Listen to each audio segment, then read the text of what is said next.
A Sandra escreveu isso mesmo. Aí a Sandra continuou. Então, eu acho que, na verdade, eu sinto há muito tempo essa necessidade de mudar. E eu estou com medo, é isso. Ah, é uma afirmação, né? Não foi uma pergunta. O mudar é mudar, deixar de trabalhar para si e trabalhar para alguém? Qual que é esse mudar? O medo indica exatamente o que a gente precisa fazer. Quando é um medo emocional, quando é um medo psicológico. Se for um medo de algo que põe a sua vida em risco, esse medo é saudável. O medo protege a gente de ameaças físicas, ameaças à saúde, ameaça à nossa segurança. Então, esse medo é saudável. Mas se for medo psicológico, que eu estou chamando assim, medo mental, pronto, vou colocar assim, medo mental. Uma coisa é o medo que preserva o corpo. Por exemplo, lugares altos, você pode cair e morrer. Lugares onde pode ter, sei lá, animais peçonhentos. Então, essas ameaças que são ameaças ao corpo, ao animal, na gente, esse medo é saudável. Então, se você tem medo de algo que ameaça a sua saúde, o seu corpo, a sua sobrevivência, mantenha esse medo. Então, esse eu vou chamar de medo físico. Já o medo mental é o medo do julgamento, da crítica, de errar, de fracassar, de não dar certo. Esse medo mental, é importante perceber que tem dois tipos de medo.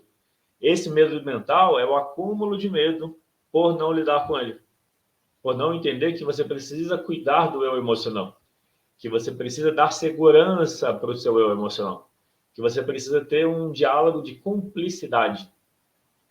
Se você tiver cumplicidade com o seu eu emocional, o que é a cumplicidade? Não importa o resultado do que você fizer, você está com você.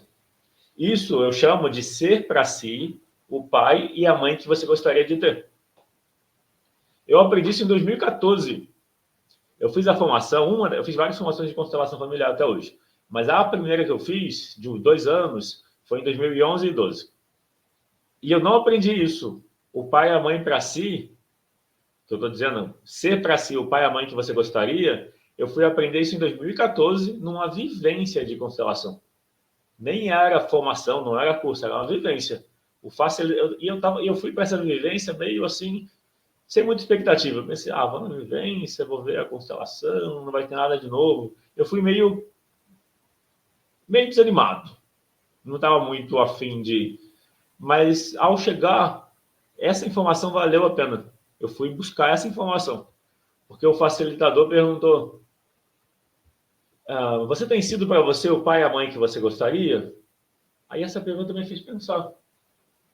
Olha, que interessante, eu nunca tinha pensado. Isso em 2014, tem 10 anos que eu aprendi isso.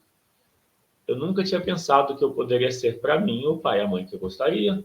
Então eu posso me dar apoio, eu posso ficar do meu lado, porque esse é o pai e a mãe que eu gostaria.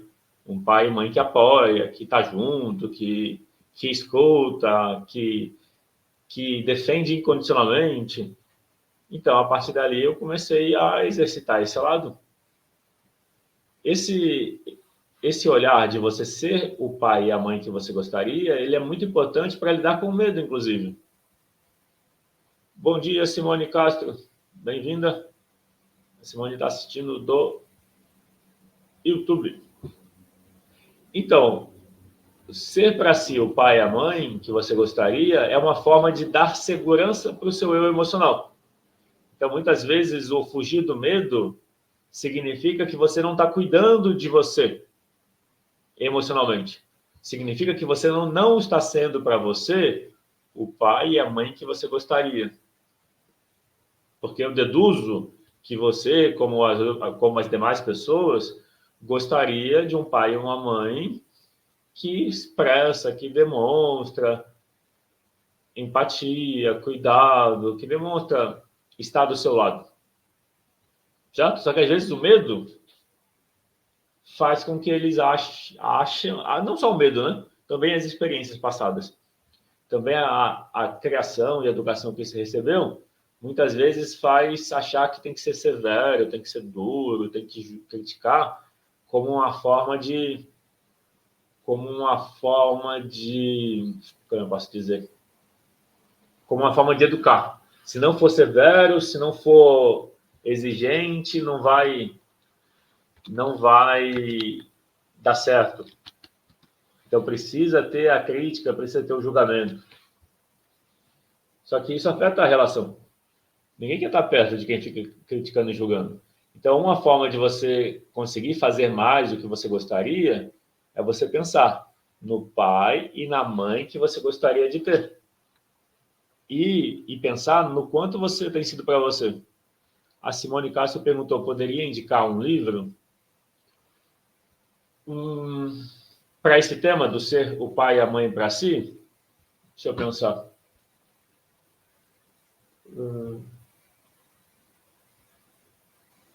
Me veio um livro da Brené Brown, que me parece que é Coragem de Ser Imperfeito. Coragem de Ser Perfeito.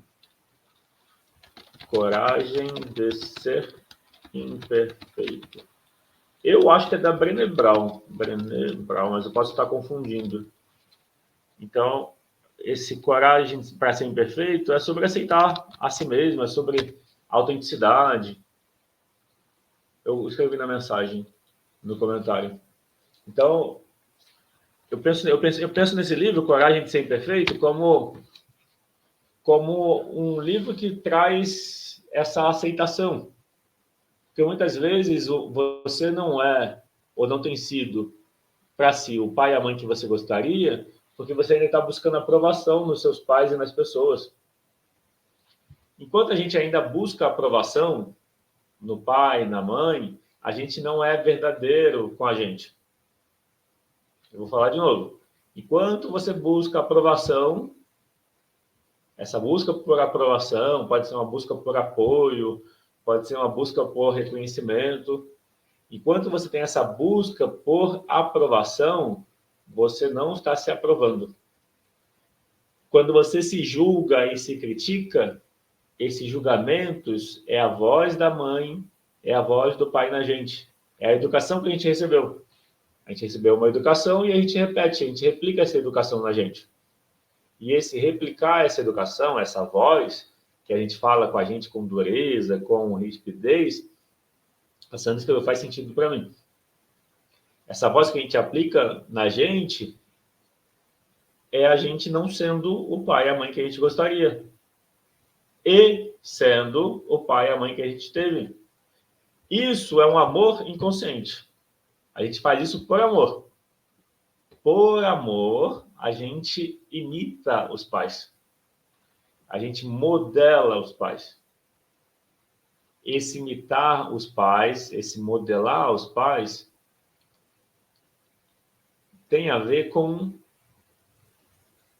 esse desejo de pertencer. Se você está consciente desse desejo de pertencer... eu lembrei de outro livro. O outro livro é do Prem Baba. Amar e Ser Livre. Vou escrever aqui. Amar e ser livre. Amar e Ser Livre. Eu gostei muito desse livro. Livre. Prem Baba. Esse Amar e Ser Livre do Prem Baba, para mim ele valeu como se fosse um workshop. Eu lia, parava para pensar como isso está na minha vida. Porque ele trazia, por exemplo, uma visão sobre a relação com o medo, por exemplo. Eu não lembro, faz tempo que eu li. Eu li esse livro em 2019. Amar e Ser Livre. Até vale a pena ler de novo. Então, eu li esse livro, Amar e Ser Livre, em 2019. Eu lembro que eu li uma página e parava para pensar. Como isso está em mim? Exemplo, eu não lembro, mas é que a questão do amar e ser livre é amar a si. Então, eu vou dar um exemplo que talvez esteja no livro, eu não lembro se está. Então, exemplo, o medo. O medo esconde uma parte nossa que precisa de cuidado. Mais ou menos assim, eu deduzo que eu estou colocando nas minhas palavras o que eu deduzo que está no livro Amar e Ser Livre. Eu não lembro exatamente porque faz 5 anos que eu li, mas Eu lembro que foi uma experiência a leitura desse livro, Amar e Ser Livre. E nesse livro do Amar e Ser Livre, por exemplo, o medo esconde uma parte preciosa minha que eu não estou cuidando. Se eu me permito lidar com o medo quer dizer entrar em contato com ele e cuidar do medo, me relacionar com ele. Se eu me permito ter essa experiência de presença com o medo e com o autocuidado, sendo para si o pai e a mãe que gostaria, cuidando de si, se dando amor e aceitação incondicional, se eu faço isso, eu curo a dor por trás do medo. Ou começo a curar, pelo menos. Ou curo uma camada que está disponível. E aí esse medo diminui. Então é importante diferenciar. O medo que você sente é um medo físico, que preserva a vida, ou é um medo mental, que na verdade está servindo mais para te afastar de uma situação que pode trazer um risco.